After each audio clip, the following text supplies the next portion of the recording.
Hi everyone, I'm AJ Cerna. And I'm Kiersten Michelle. And we are a pair of fantasy and YA authors, and we love books. Did you know that?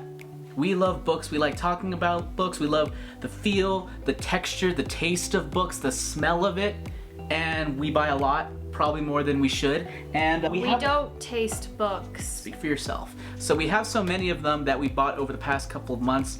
We should just start doing more hauls, book hauls, because it's unhealthy, especially for me, because I don't read nearly as quickly as you. We have, God, how many books is this? It's like 15 to 20? We did not count. We did not count. There's a lot. We're going to divide them up into special editions, indie books, and trad pub books. And within the trad pub sections, we'll also have a few used books as well. So, you ready to get started? No. So let's talk about our special editions. I'll let you go first. What do you got for us in the special edition world? First, my special editions. I am a subscriber to Fairy Loot.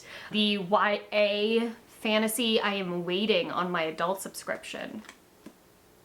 Fairy Loot. What does this mean? There's a wait list. Oh. And I've been on the adult wait list for like months. That's offensive. Anyways. Get it together, Fairy Loot. But I do love the YA books too. So the first one is Sing Me to Sleep. Sing me to sleep. Sorry, go ahead. Which I believe was 2 months ago at this point, and I've actually already read it. So this is a book about a siren who is living kind of in hiding in a world where sirens are not supposed to exist anymore. There's a lot of other fantasy creatures, but not sirens. And she's an assassin, and she is sneaking around being her assassin self and gets... Being her assassin self. Gets caught up in the crowd. So I really liked it. I'm excited. I was a little bit mad that it wasn't a standalone. I am a fan of standalones just because I have so many books that I read that I'm like, every time I read a new first book, that means I have a whole series now I have to read. So now I'm waiting. Standalones are satisfying. It's Yeah. almost, it's like a movie. There's a reason why movies can be more satisfying than a whole season of television, just because they have a beginning, middle, end, a whole narrative arc. It's cohesive thematically, and having that experience in book form is great. But I'm very excited for the rest of these books. And yeah, this book edition itself is just freaking gorgeous. Let me see if I can, like, oh my lord. You know how I like shiny things? Shiny. Yeah, I love this edition. I loved the book, and I'm excited for the rest of them. Cool. I'll move on to me then. The next edition, or next special edition, we've talked about before on this channel. I've talked about it specifically, I think, a couple times at this point, and that is Yumi and the Nightmare Painter, which is the third secret project for Brandon Sanderson's secret project Kickstarter, the first of which was Tress of the Emerald Sea. The second one was The Frugal Wizard's Handbook for Surviving Medieval England. Nailed it. And then this one, Yumi and the Nightmare Painter, which we have both finished at this point, and I think it's the best one so far, and she also thinks it's the best one so far, and it's one of the prettiest editions so far. Look at that cover. You probably can't see it because it's shiny, but oh my goodness. And the artwork inside is beautiful. Yes, absolutely gorgeous. If you're a fan of anime tropes, if you're a fan of Asian-inspired stories, this is a great one. And of course, if you're a fan of Brandon Sanderson's style of storytelling, you'll also enjoy that. So, Yumi and the Nightmare Painter. I also think it's the best romance story he has ever written. Not a high bar, but still great. And also, from what I understand, I think if you did not back the Kickstarter, I think they do have copies they're on their website that you can buy as well. So I would recommend getting this as soon as you're able. The main downside I would say is, like all of his leather bounds, the foil comes off pretty easily, so you don't really want to be physically reading this one. And because of that, I'm probably going to be picking up the tour edition as well, just so I have a physical edition that I can manhandle. And what's it about? It is about, actually, don't worry about it. Watch our other video. Bing, watch that video there, like right there. Bloop, bloop, bloop, is it gonna be over? It's gonna be over my face. Probably. I don't know. Now you have to edit this, Kiersten, and I'm gonna make you put in a little thing there. Okay. So the next special edition, or the last special edition we have, once again, Fairy Loot, and this one is The Threads That Bind. Funny fact about this one is we did a little Barnes & Noble trip Tuesday that week because there a bunch of other books came out, we'll talk about those. And we got a bunch of books, including this one. And then 3 days later, my fairy loot came, and I opened it, and I was like, oops. So I went back to Barnes & Noble and returned it. This edition is prettier.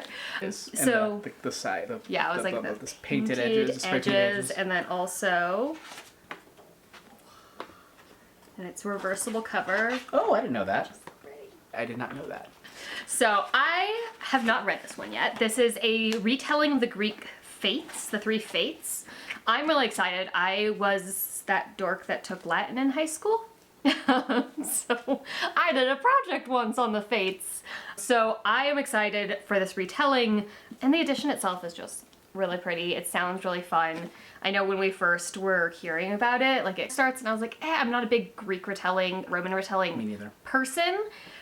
So it sets it up, it's the Greek fates, and we were both just like, And then it gets to what the actual story is, and we were both like, ooh, never mind. Yeah, and then we got it, and then this happened. So this is a better cover. This is a gorgeous cover. So pretty. And the one actually at Barnes & Noble or normal stores is great too, but that one really trumps it. Yeah, I was like, it's the same picture. Is it? I don't think it is. It's the same picture, but it's a different color scheme. Okay. And then it's all shiny instead of having this matte with the beautiful like silver in it.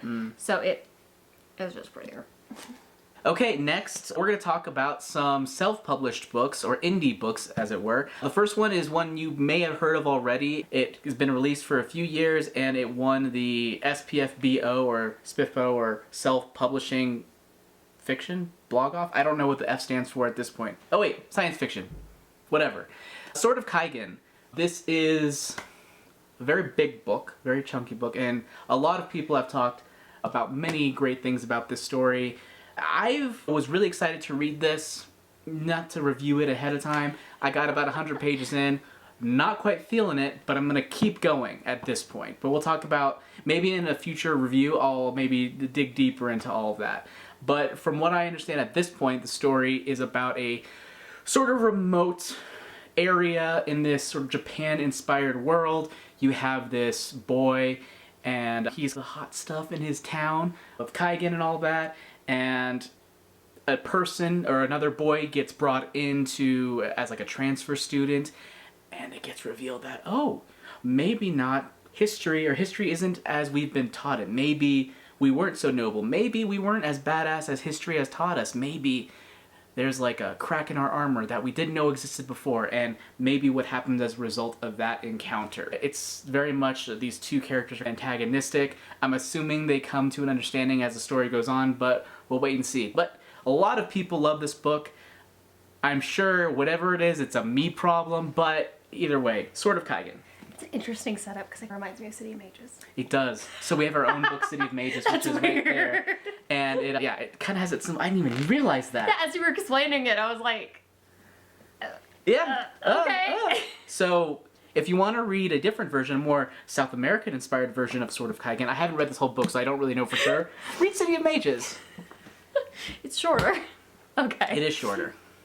So I think the rest of the ones we're going to talk about for the indie books we actually got from the authors when we were at Denver Fan X.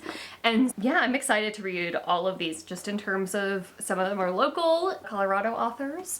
And then yeah, they were all just really nice anyways. So this first one is The Triplets by Nicole Davis. It's the Six Sorcerers book 1. And so I'm just gonna read the back since we have not read these ones yet. I don't want to try to guess at what they're about. Okay, oh, and I'm already gonna come off to a bad start here. Serenia is a land choked with turmoil, courtesy of its tyrannical king, Shirot Tybalt. It's not surprising that a rebellious group of sorcerers has taken upon themselves to overthrow him. While the king busies himself searching out and destroying unregistered sorcerers, the rebels are gathering their forces. Those forces include Anna Thomas, the captain of a pirate ship, Kaylor Williams, a knight in the King's Guard, and Sarah Miller, a dragon rider. 3 powerful sorcerers who come from a place drastically different from the magic-filled land of Serenia, Denver, Colorado. Wait, what? Oh, really? I didn't realize that. Is it a Portal fantasy? I don't know. Oh, I did not expect that. I was not expecting that. That sounds awesome. I am so excited. Hold on, let me finish it, because apparently you can't even finish it. A power-hungry rebel sorcerer with an unshakable belief in an old prophecy is the reason they're so far from home. But the prophecy calls for 3 others. A rebel agent is sent to Denver to find Tyler Martin, Alex Scott, and Max Harrison and bring them back to Serenia. So what's so special about these 6 teenagers? Why does the prophecy call for them specifically when Serenia is full of other sorcerers, some with far greater powers? And why should they cooperate with the rebels when they've been ripped out of their lives without warning or explanation and dumped in a world full of dangerous, mythical creatures? That's where the synopsis ends. Yeah, we don't know, but I don't even know what to expect from that book. I am just so excited about this Sarah Miller, the Dragon Rider from Denver, Colorado. I need to meet her. Where are the dragons? I don't know. We'll find out. Okay. Next up, we have a time travel fantasy or time travel sci-fi thriller type book, and this is called Wealth of Time by Andre Gonzalez. And I'll just go ahead and read the synopsis as well. Martin Breyer drags himself through life. The 54-year-old has lost the will to live since the disappearance of his 12-year-old daughter 2 decades ago. Unable to pull the trigger on himself again, he later encounters a time-traveling antique dealer who offers him the chance to find out what happened to his only child. Martin wants nothing more than to answer the questions that have haunted his every waking moment all these years. This once-in-a-lifetime opportunity proves irresistible, but is Martin prepared for the answer and the cost of discovering the truth? This is the first in a series that I know at FanX he was selling, I want to say at least 6 books in this series, so it's a start of something. Seems fun. I get Minority Report vibes a little bit here, but I haven't read it yet. Seems like a lot of fun, and I'm excited to get into it. Okay, so the next one is by Winged Chair by Kendra Merritt.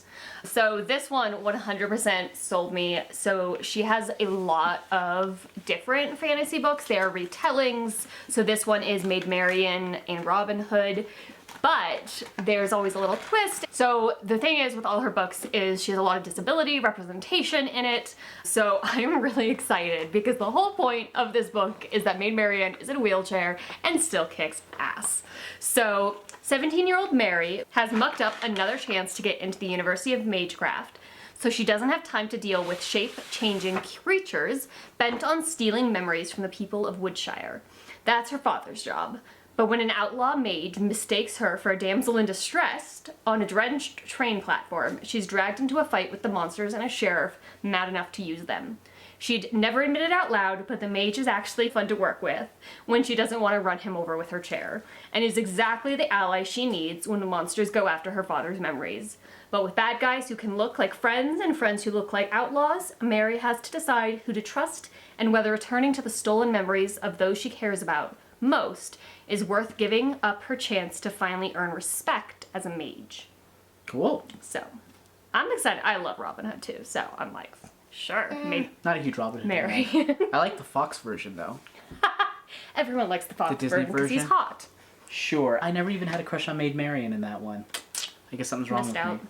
The next book I got is called Debunked. It's by Dido Abbott, and it's a lot of fun because when he sold this, he also had it wrapped up in the little in-world packaging parcel service, which was fun, and it came with a map of the world in which we explore in the story. Terra Venom, I think is how it's pronounced. Yep, that's correct. And it even has like little stamps of the world there. You probably can't see that. And it's a fun story from the sound of it. He talked about how it is about these kids' grandfather and how he was the worst adventurer, but they somehow end up, I believe, in another world, this world that I showed you the map of, and in that world, he was actually the greatest adventurer and unlocking or unraveling the mystery behind that. So, seems like a lot of fun, and yeah, I liked the author's energy. He was very much invested in his world, like I said, with the little packaging there. He also did his own spray painting on the edges for the more expensive version, which I did not get, and is all about just making these as pretty as possible. So He also had little cute figurines that he was starting cute to figurines, make. and his booth had a blimp as well. Yeah, a Zeppelin. he made a Zeppelin. Yeah. Yeah, I was like, He went all outshone in. everyone. He went all in on that one. Good stuff. Okay, so this is another one where we've ended up meeting the author, and I was like, Heck yeah. This is Embrace of the Shade, and it is by Amanda Muratoff and Kayla Hansen. The reason we ended up buying this one is because this was compared to Shadow and Bone, which is the same book we compare our book to, and I was like, awesome. So this is the start. It is a pretty quick read, it looks like, and then it is the start of a huge series. And so I think there's like trilogies, but then there's a bunch of trilogies in the same world with different characters. So if you end up liking the book, there's a lot more to read. We're gonna see. So this is Amie's legendary magic could incinerate her enemies, but it's her sword she trusts. While running from the men who killed her family, she learns of an ancient text locked within the Great Library that might be the final key to understanding her curse. During the daring theft, a stranger inserts himself in her scheme. Kin's roguish good looks and boundless charm threaten to distract her, but she has no intention of landing in city jail. Kin's life, riddled with shadow and death, is as dark as his soul. He embraces his power, given by a wicked master, but when he meets Amie, she shatters the walls he's built, piercing his solitude with a vibrant light. But if she learns he hunts the power, cursing her family, he will lose her forever. Boy. So yeah, enemies to lovers. It sounds really exciting. I'm excited. Embrace of the Shade. Okay.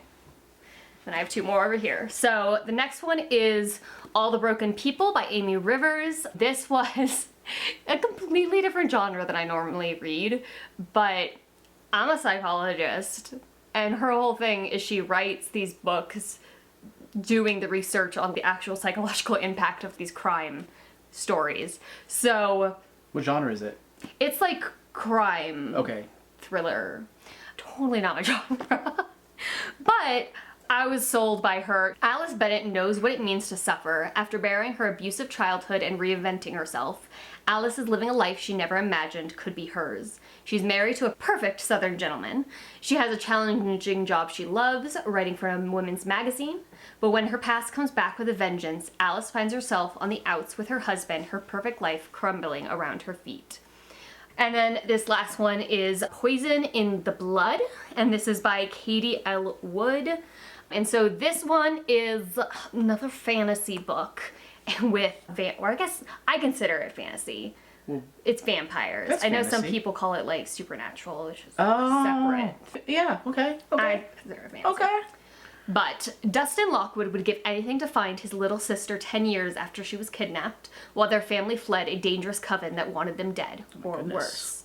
Shay Lockwood, living it up in London as a rare human actress, would give anything to not be found. Their family has been in hiding for over 10 years from the coven where the Lockwood parents used to be famous and beloved actors.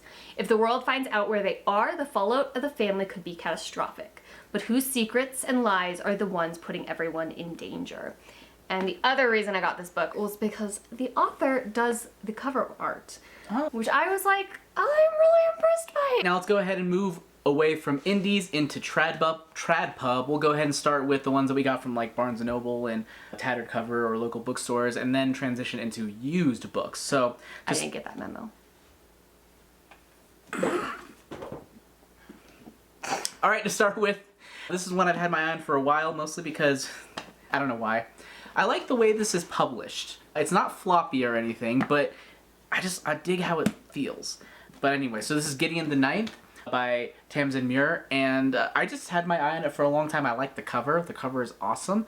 And the only thing I knew about it was maybe what I read in the first couple of pages. I literally know nothing. Oh yeah, and the fact that Nona the Ninth, for some reason that name stuck out to me, and I thought that was the first one. Apparently it's the fourth one, and the most frustrating thing of all is if you look in here, it may or may not be. It's listed, they have the third one as Electo the Ninth, but I think maybe they added a fourth one, so either Electo's the fourth one and then Nona's the fourth, or Nona's the third and Electo's gonna be the fourth. I have no idea what happened. Someone here. explain to us in the comments what is happening. Someone explained this, but this is a story brought up by unfriendly, ossifying nuns, ancient retainers, and countess skeletons. Gideon is ready to abandon a life of servitude and an afterlife as a reanimated corpse. She packs up her sword, her shoes, and her dirty magazines, and prepares to launch her daring escape, but her childhood nemesis won't let her free without a service. And the big sort of, I guess, thing about it, the big thing is, oh, it's lesbian necromancers. I don't know what that means, but it sounds like fun. And so I picked it up. So, Gideon the Knife. Okay, so a few of these I've actually already read. So, My Dark Vanessa, I actually read this a while ago, and once again, as a therapist, this book, very hard to read. So if you don't know, because this is an older book, but it is about a girl who she was in a relationship with her professor when she was not of age. And it is about her kind of coming to terms with other people now coming out and complaining about the fact that this man sexually assaulted them. So she is going through this, no, we had a relationship. Wait, what do you mean he had a relationship with other girls too? That doesn't make sense. I wasn't abused though. It was all my idea. Like that. So the reason I bought it is because A, I want to read it again. And then I have Lolita, and I'm going to read this and Lolita at the same time and go back and forth because they talk about Lolita a lot in this. The professor uses Lolita as a way to say, this is so romantic and cute. So yeah, I'm excited to reread with that new context. The next one I have is a book that you've read, and I'm actually going to rely on you to mostly talk about, because otherwise I'd just be reading the back, but The Diviners. I've had my eye on this for a while. I've heard you say positive things about it. I like its cover quite a bit. I love the way it feels. I love the taste of it, the texture, and I just want to read this. That's like that's a Goldmember impression. Did you know that? Some awesome powers in gold. I realized that now when I said it at the beginning of the episode, it was a Goldmember impression. Anyways, what's this about? So this is 1920s era New York with ghosts and ghouls and witches. And it is about these teenagers who, a bunch of them have different magical powers, and they're also outcasts for various reasons. So there are gay relationships, people of color, a lot of stuff that just wasn't okay in the 1920s.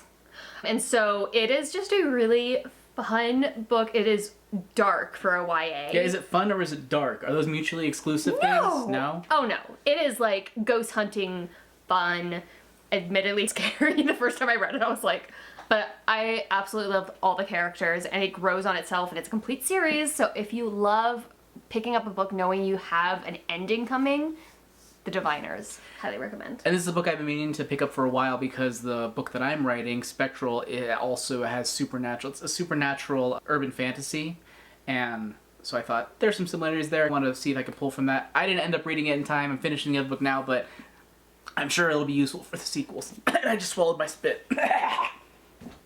Moving on. Hot. Okay, so the next one is actually, I got this literally the other day. And it is actually the second in a book series. So this is the sequel to Illuminae. And I actually listened to Illuminae, even though I own the book. I listened to the audiobook while also reading it, because these books are an experience. So I don't know how well it is to see, but pretty much the books are made up of a bunch of found documents as well as transcripts. But there's also these, let me see if I can find these images where, for example, in the first book, one of the characters is spacewalking, and the text is written on this looping bounce almost. And so it represents her bouncing along the side of the spaceship, and then as you're listening to it, it has the echoes. And so yeah, it is an experience, and in all honesty, I know a lot of people when it's one of those books, it's not an actual good book. The story is amazing. I'm obviously not going to just talk about this book since this is the second, but the original story is about this planet who is an illegal mining planet that ends up getting attacked by their rival mining company, and when the the government comes in to save them, that rival mining company doesn't like the idea that people are going to find out what they did, and so a lot of stuff goes bad. They are being chased like Battlestar Galactica style of trying to eliminate these people. And so you're learning about what happened through these found files. So I really love this stuff. I love sci-fi, spaceship kind of stuff. Oh. So yeah, I'm excited. I don't like sci-fi spaceship shows very much. We're slowly teaching him better. Next up, I have TJ Klune's latest story, In the Lives of Puppets. I'm gonna be honest, I am not the biggest fan of T.J. Klune. I tried to read In the Cerulean Sea? No. House on the Cerulean Sea, and then the other one, the dead one. Under the Whispering Door. Thank you. Under the Whispering Door. So I wasn't a huge fan of them. I felt like, at least the first one, I felt like there was a lot of conversations of repeated themes, and I just got bored. But I like the cover a lot. I like the cover a whole lot, and I like the way it's printed. Apparently I like just the way things are printed. And I think T.J. Klune is a good writer. It's just maybe the specific approach he took with the other ones weren't for me, and I'm still planning on revisiting the other ones. An excuse to pick up a nice hardcover that is not just a nice hardcover because, it's printed nice, but it's a nice size. It's not too big, and it feels like Are you going to talk about what the book's about, or are you just going to talk about the printing? So this book is... It's a Pinocchio retelling. I actually didn't know that. With robots. Did not know that. I'm it is more like intrigued now. future sci-fi Pinocchio retelling about a boy who has to go save his father. I did not know that. I'm way more interested now than I was before. I liked House on the Cerulean Sea and Under the Whispering Door. I think this is my favorite of his so far, though. I absolutely adored this book. And I am going to make him read it. I'm going to read it. I just told you. I'm going to make you read it. Okay. Okay. So my next one is another one that I've already read. Like, I got it and read it like a week later. Kingfishers House with Good Bones. Complicated story. Not really. I don't know why I just said that. So I've never actually read Kingfisher. I know a lot of her books have become popular and I wanted to read some of them. This is the one I ended up picking up because I loved the cover. It's just so creepy. And this is like just, these vibes are what I want out of a horror story. So yeah, What does that mean? Like, it's just like very normal house looking thing, and then there's just a freaking shadow of a vulture. There's just a vulture sitting there chilling in this beautiful little house. Okay. Ooh, I'm a normal house with a vulture. So it is like Southern Gothic vibes. That also sold it to me because Gothic vibes sell everything to me.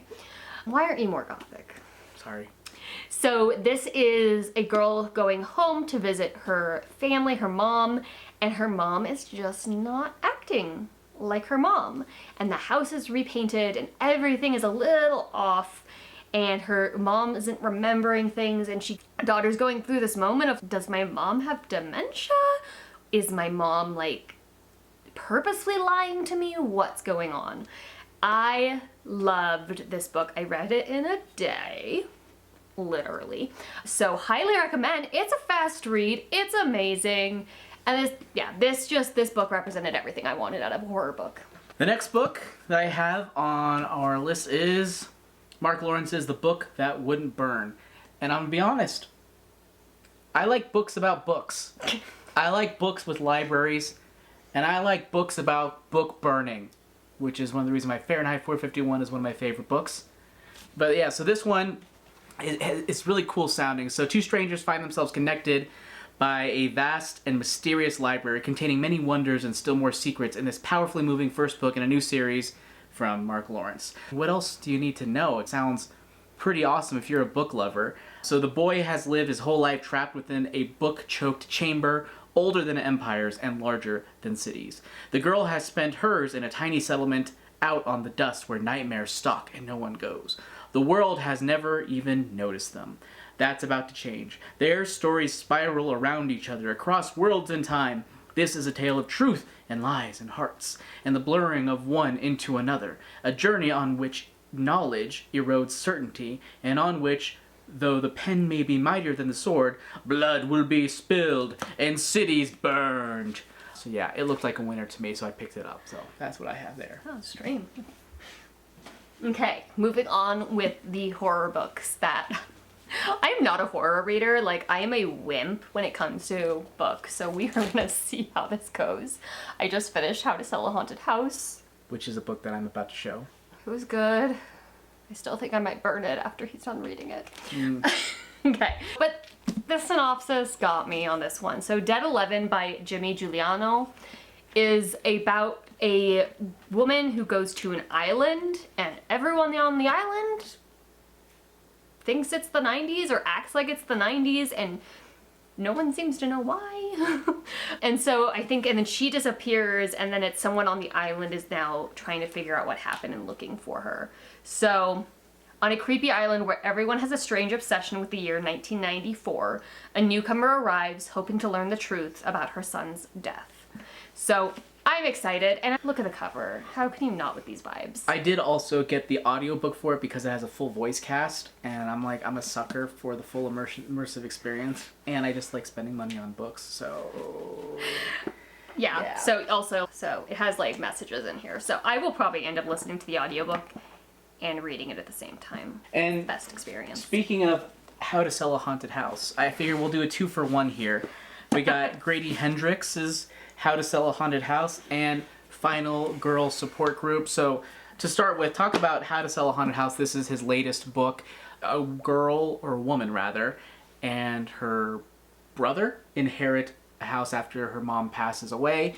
And is it a spoiler to say what the premise is about the haunted house? I don't think so. It's pretty obvious. Go ahead and do it then. The house is haunted, and it's pretty early on that you start suspecting that its mom is a puppet and doll maker and had a whole collection. And so pretty early on you're like, the dolls seem to be moving and disappearing. Like, something's not right. As someone who was traumatized by Night of the Living Dummy when I was like 10, this book was traumatizing. But once again, Grady Hendrix, just like his family, his relationship dynamics with the characters and the heartwarming and just, oh my god, his vibes around relationships and family. He's good at character work. He's great at character work. My Best Friend's Exorcism, the relationships are really good. But also cursed. Yeah. Book's cursed. And then the next one we have here is, I think, his breakout book. I don't know if it was his first book, but the one I heard about first is the Final Girl Support Group. It takes place in a world where slashers have actually happened, or slashings. What do you call them? I know, but like slasher type murders, like Scream type murders, or Jason Voorhees type murders have actually happened. Slasher murders. Yeah, and you made me say, okay, whatever. Anyways, it's about a group of women who have survived those types of incidents and have a support group and basically bond with each other over the fact that they almost died. And one of them goes missing, and yeah, horrors reignite. Gives me Scream.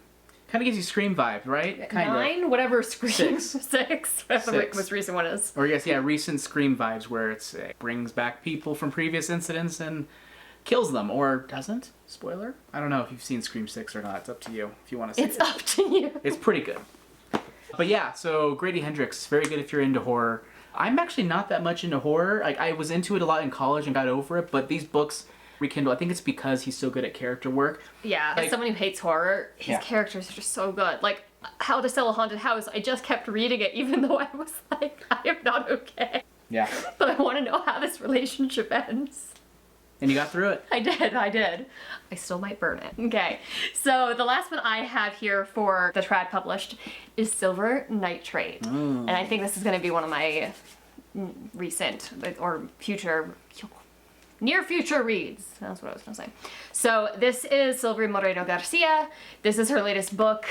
This is the same author as Mexican Gothic. I think that's one of her biggest ones. And so she actually, it's interesting, she writes across genres. Like, this woman is a hero among authors in terms of she does not care if you want her to write the same book over and over again. No, she's gonna write whatever the heck she wants. And so Mexican Gothic obviously is a very traditional Gothic horror. This one, on the other hand, is more film noir, crime, in 90s film setting. So I just, in all honesty, I barely know what this book is about. It was sold to me the second she said, I'm making a book that's set in the 90s about the film industry in Mexico and it's going to be a dark thriller. That sounds pretty awesome. And I was like, obviously I'm going to buy that. Yeah. And we bought it. And we did. Sight unseen.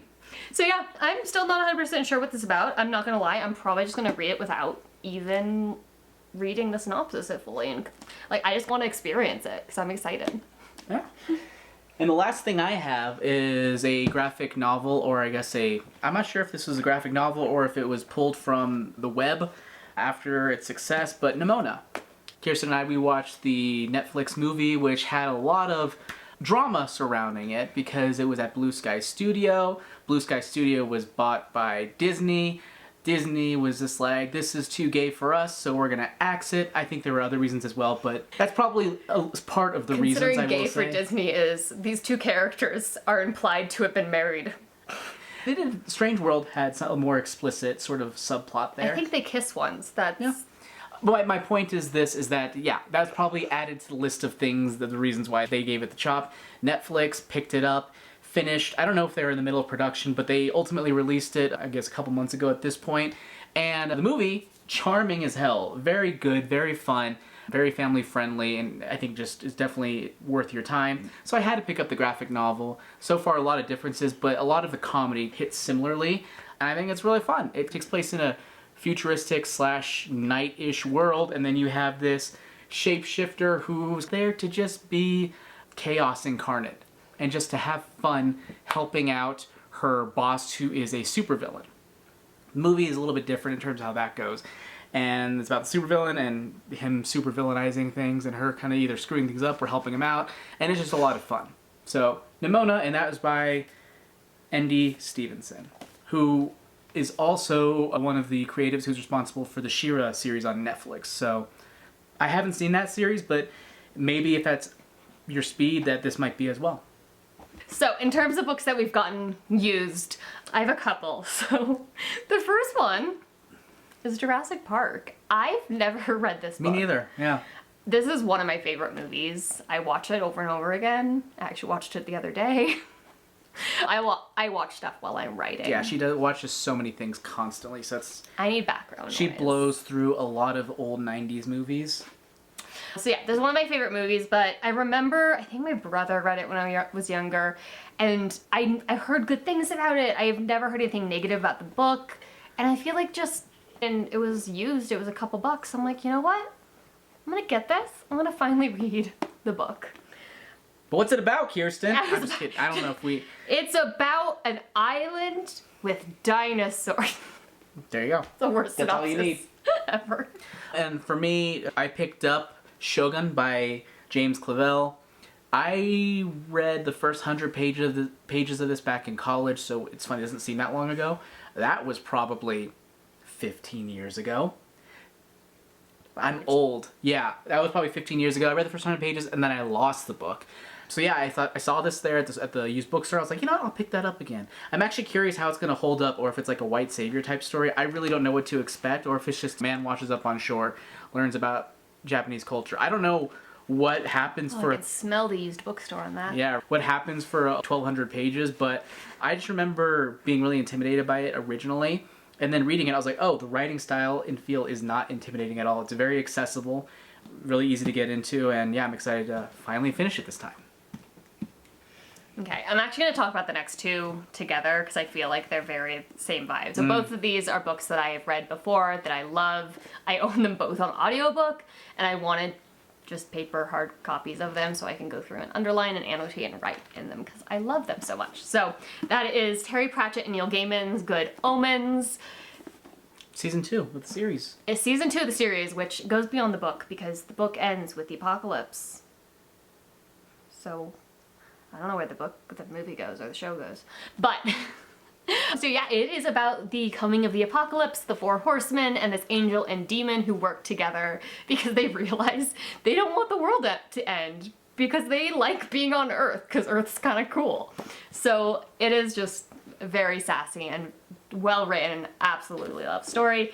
And the other one, of course, is Douglas Adams' Hitchhiker's Guide to the Galaxy.